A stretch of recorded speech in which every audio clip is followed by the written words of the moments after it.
वो देख सकता है। काली अमावस की रात थी। चारों ओर सिवाय हवाएं और शोर के अलावा कुछ भी नहीं था। राजन को आज घर लौटने में देर हो गई थी। रात के सन्नाटे को वो अपनी साइकिल से चीरता हुआ चला जा रहा था। वह गांव की नदी तक पहुंचा ही था कि तभी उसे नदी के पास एक काला साया दिखाई दिया, जो नदी के किनारे पानी को घूरे जा रहा था। इतनी रात को नदी के पास देखकर राजन के ना जाने क्यों रोंगटे खड़े हो गए।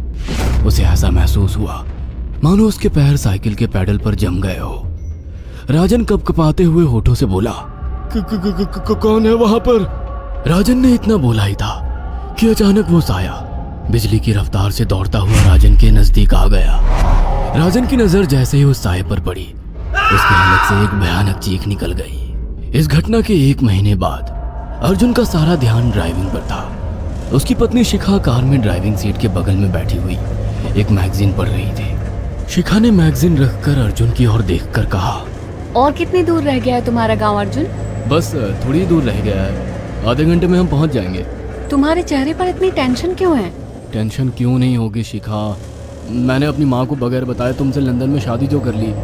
पता नहीं माँ तुम्हें देखकर कैसे रिएक्ट करेगी। डोंट वरी अर्जुन, मुझ पर भरोसा रखो। तुम्हारी माँ को मनाने की जिम्मेदारी मेरी है। आई होप शिखा ऐसा ही हो। यकीन मानो, अगर ऐसा हुआ ना तो मेरे ऊपर से एक बहुत बड़ा बोझ उतर जाएगा। अब मुस्कुरा भी दो यार। अच्छा, तुम बता रहे थे कि गांव में तुम्हारी बहुत बड़ी हवेली बनी हुई है। कुछ बताओ ना अपनी हवेली के बारे में। अरे 15 मिनट में हम वैसे भी पहुंचने वाले हैं, तुम खुद देख लेना। कुछ ही देर में अर्जुन अपने गांव वीरपुर अपनी हवेली में खड़ा हुआ था। अर्जुन की मां अर्चना देवी अर्जुन के स्वागत के लिए हवेली के बाहर खड़ी हुई थी। अर्जुन ने दौड़कर अपनी मां के पैर छुए और डरते हुए बोला, ये शिखा है मां, मेरी पत्नी। हम दोनों ने लंदन में शादी कर ली। अर्जुन की बात सुनकर अर्चना देवी मुस्कुराकर बोली, कोई बात नहीं बेटा, एक ना एक दिन तो तुझे शादी करनी ही थी।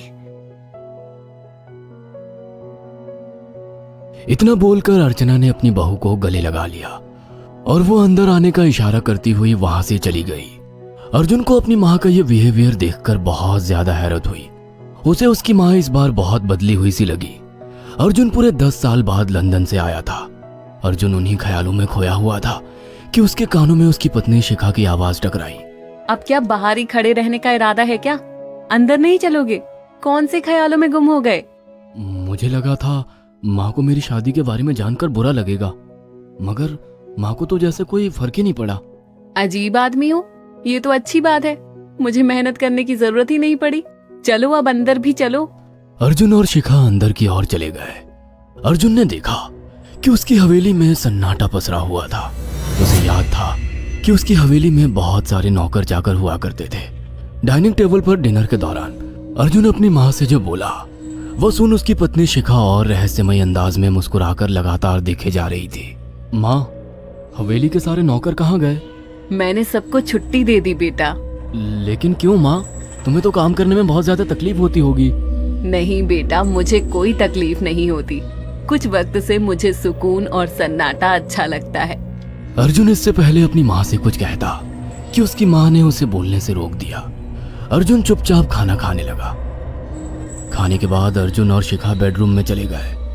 अर्जुन बेड पर सोच में लेटा हुआ था कि अचानक शिखा अर्जुन से लिपट गई और वासना का तूफान अपने चरम पर पहुंच गया था। अचानक शिखा को दरवाजे पर 2 लाल लाल आंखें दिखाई दिए। उसे ऐसा लगा जैसे कि कोई उसे देख रहा हो। शिखा ने तुरंत बेड से उठकर अपने कपड़े पहन लिए। क्या हुआ शिखा? अर्जुन, मुझे ऐसा लगा जैसे कोई हम दोनों को देख रहा हो। पागल हो गई हो क्या? हवेली में सन्नाटा पसरा हुआ है, एक भी नौकर चाकर नहीं है। तुम्हें वहम हुआ होगा।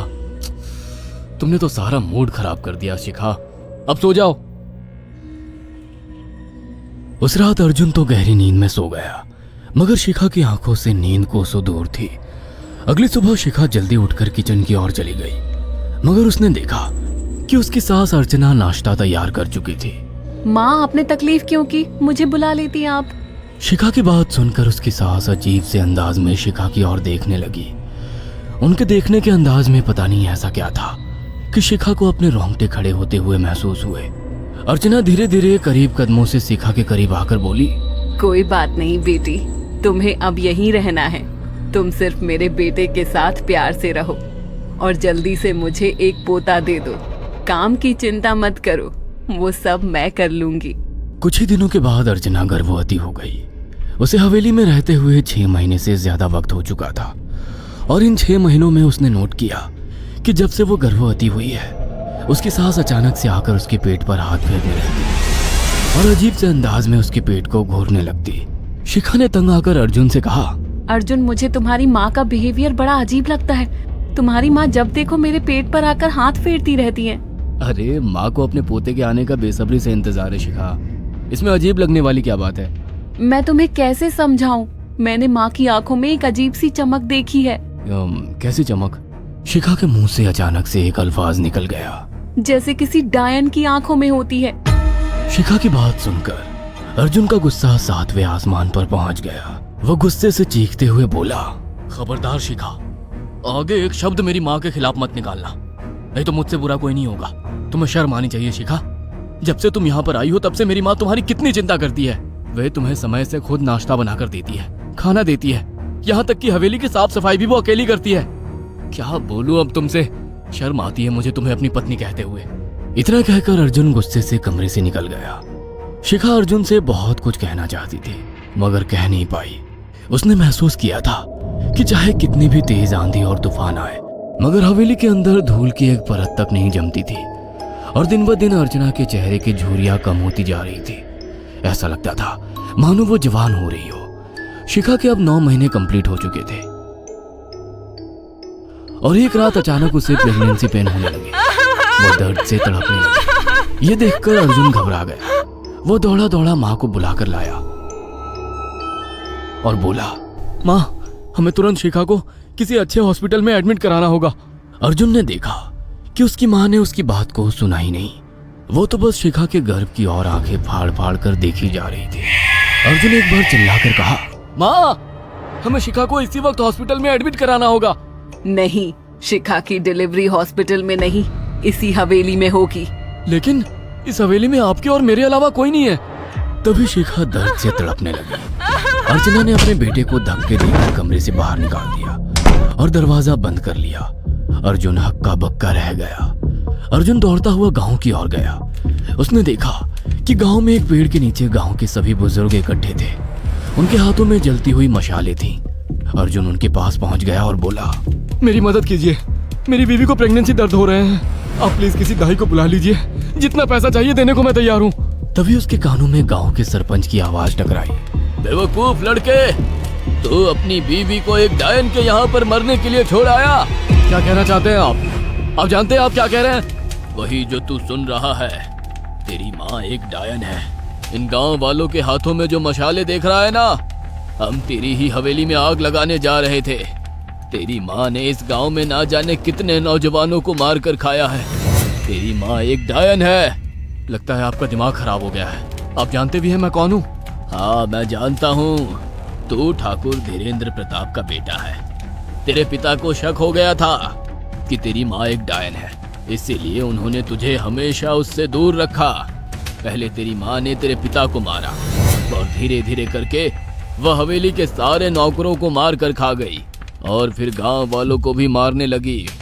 और अब तो तेरे होने वाले बच्चे को खाएगी, क्योंकि डायन को नवजात शिशु का मांस खाना बहुत पसंद होता है। अगर मेरी बात पर यकीन नहीं है तो चलकर मेरे साथ तो खुद अपनी आंखों से देख ले। इतना कहकर सरपंच अर्जुन को लेकर हवेली की ओर चल पड़ा। उसके पीछे कई लोग थे जो जलती मशाले पकड़े हुए थे। हवेली के अंदर घुसकर उन्होंने उस कमरे के दरवाजे को तोड़ दिया जहां पर शिखा थी। कमरे का मंजर देखकर अर्जुन के रोंगटे खड़े हो गए। उसने देखा कि उसकी माँ एक बेहद भयानक रूप में उसके बच्चे का मांस खा रही थी और उसकी पत्नी शिखा फर्श पर मरी हुई पड़ी थी और पूरा फर्श खून से लाल था। अर्जुन को अपनी आंखों पर यकीन नहीं आ रहा था कि तभी उसकी माँ उसके ऊपर झपटी। सरपंच ने चीखकर कहा, अरे इस डायन को आग लगा दो, जिंदा जला दो इसे और साथ ही इस हवेली को भी। सभी लोगों ने जलती हुई मशाले डायन के ऊपर फेंक दी। देखते ही देखते डायन दर्द से चीखने और चिल्लाने लगी और कुछ ही देर में वो जलकर राख हो गई। हवेली में आग लगते ही सभी लोग अर्जुन को खींचकर बाहर ले आए। अगले दिन अर्जुन अपनी पत्नी की यादें साथ लेकर आंखों में आंसू लिए दोबारा लंदन वापस चला गया। अगर आपको हमारी ये कहानी पसंद आई हो तो इसे लाइक और शेयर करना ना भूलें। साथ ही ऐसी और नई कहानियों के अपडेट्स पाने के लिए हमारे चैनल अक्षु टीवी को जरूर सब्सक्राइब करें।